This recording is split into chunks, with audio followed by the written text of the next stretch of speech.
Assalamualaikum warahmatullahi wabarakatuh. Di sini saya akan memberikan materi tentang bagaimana mencari ide bisnis. Di sini terdapat satu metode untuk mencari ide bisnis, yaitu metode ATM.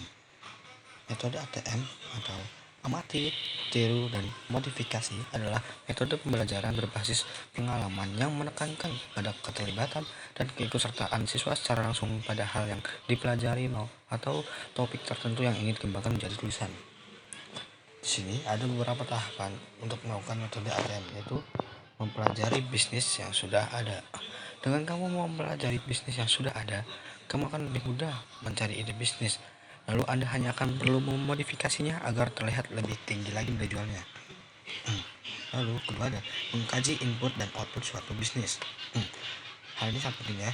Analisis input output merupakan suatu model matematis untuk menelaah struktur perekonomian yang saling berkaitan antara sektor ekonomi yang memiliki prinsip untuk mengidentifikasi dan mendisagregasi semua aliran pengeluaran antara berbagai aktivitas ekonomi dan konsumen, antara aktivitas ekonomi dengan penyediaan input yang ada dalam struktur perdagangan perekonomian. Tiga ada menganalisa tren populasi dan data demografi. Data terkait audiens membantu bisnis dan perusahaan untuk membuat keputusan. Nah, salah satu data penting adalah demografis target audiens. Dari data yang didapatkan, sebuah bisnis dapat membangun strategi marketing yang pas untuk para target audiens. Lalu, mengkaji tren ekonomi.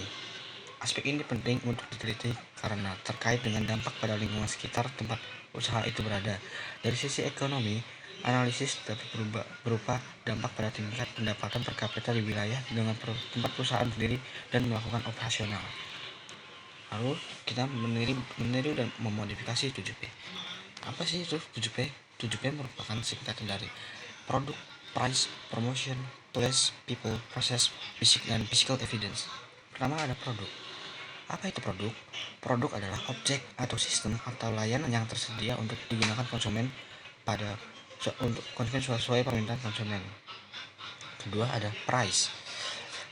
Price adalah jumlah pembayaran atau kompensasi yang diberikan oleh satu pihak kepada pihak lain sebagai imbalan atas barang atau jasa. Ketiga ada promotion. Promosi adalah upaya untuk memberitahukan atau menawarkan produk atau jasa dengan tujuan menarik calon konsumen untuk membeli atau mengkonsumsinya. Keempat ada place atau tempat. Konsep tempat merupakan lokasi pelanggan melakukan pembelian. Tempat yang dimaksud adalah dapat berupa aplikasi, situs web, atau toko fisik. Perusahaan perlu mempertimbangkan tempat seperti apa yang sesuai dengan target konsumennya. Lalu kelima ada people. People atau karyawan perusahaan memiliki peran besar dalam berinteraksi dengan pelanggan, menerima dan memproses pertanyaan, pesanan, dan keluhan mereka secara langsung melalui obrolan online, di media sosial, atau melalui pusat panggilan. Mereka berinteraksi dengan pelanggan sepanjang hari dan menjadi wajah organisasi bagi pelanggan. Keenam ada proses. Semua perusahaan ingin menciptakan perjalanan yang lancar, efisien, dan ramah pelanggan. Hal ini tidak dapat dicapai tanpa adanya proses yang tepat di belakang layar untuk mewujudkannya. 7 ada physical evidence atau bukti fisik. Bukti fisik memberikan isyarat nyata tentang kualitas pengalaman yang ditawarkan perusahaan. Hal ini dapat berguna ketika pelanggan belum pernah membeli produk atau layanan dari suatu perusahaan sebelumnya dan membutuhkan jaminan atau diharapkan untuk membayar layanan sebelum dikirim. Lalu di slide berikutnya ada modifikasi 7P. Di sini kita lihat ada konsumen yang memiliki masalah atau keinginan dalam 7P. Lalu bagaimana solusinya? Solusinya terdapat pada barang atau jasa yang dapat kita tawarkan. Di sini ada beberapa pertanyaannya, yaitu apa yang diinginkan konsumen? Konsumen biasanya menginginkan produk yang memiliki karakteristik lebih murah, lebih cepat, dan lebih baik. Karakteristik lebih murah berkaitan dengan biaya produksi suatu produk. Lalu pertanyaan kedua, bagaimana cara memuaskan konsumen? Pertanyaan ini sangat gimana? Ada di sini ada beberapa cara untuk memuaskan konsumen, yaitu pertama, berikan produk berkualitas. kita harus memberikan produk atau jasa yang berkualitas karena pelanggan bisa mau membeli jasa atau barang kita berdasarkan kualitas yang ditawarkan. Kedua, ada layani pelanggan dengan ramah. Pelayanan yang ramah juga bisa memuaskan konsumen karena bisa membuat pelanggan merasa nyaman dengan pelayanan kita sehingga mereka tidak akan ragu untuk kembali membeli jasa atau produk kita. Ketiga, menyesuaikan harga produk. Penyesuaian harga produk harus dilakukan supaya tidak terlalu mahal dibandingkan dengan pesaing lainnya dan tidak terlalu murah supaya tidak merusak harga pasar. Keempat, tawarkan garansi. Dengan menawarkan garansi berarti kita bisa menjamin kualitas dari produk kita yang sangat terbaik. Kelima, perlakukan pelanggan seperti raja. Dengan memperlakukan seperti raja, mereka akan merasa nyaman untuk membeli produk atau jasa milik kita. Keenam, bangun komunikasi yang efektif. Dengan adanya komunikasi efektif, maka pembeli dapat memahami betul tentang produk atau jasa yang kita tawarkan. Ketujuh, ada berikan reward kepada pelanggan yang loyal. Dengan memberikan reward kepada pelanggan yang setia atau loyal, maka pelanggan tersebut akan memiliki motivasi untuk kembali menggunakan jasa atau produk milik kita. Lalu pertanyaan berikutnya ada, apakah cara terbaik untuk memuaskan konsumen?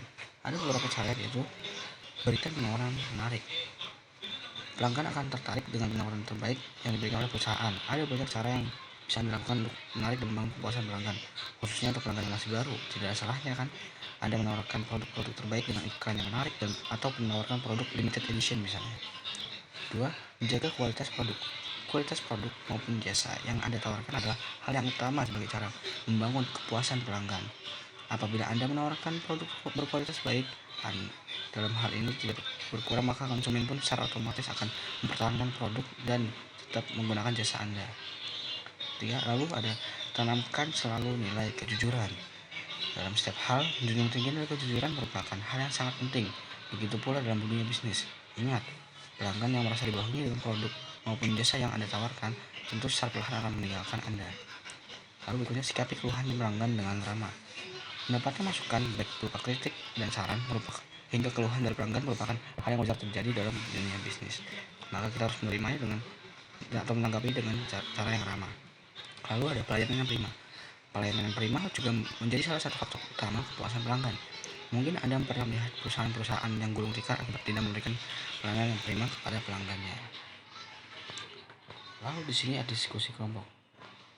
Mungkin Anda bisa membuat kelompok dan menjawab soal-soal di sini. Nah, cukup sekian presentasi dari saya. Terima kasih, mohon maaf atas segala kekurangannya. Assalamualaikum warahmatullahi wabarakatuh.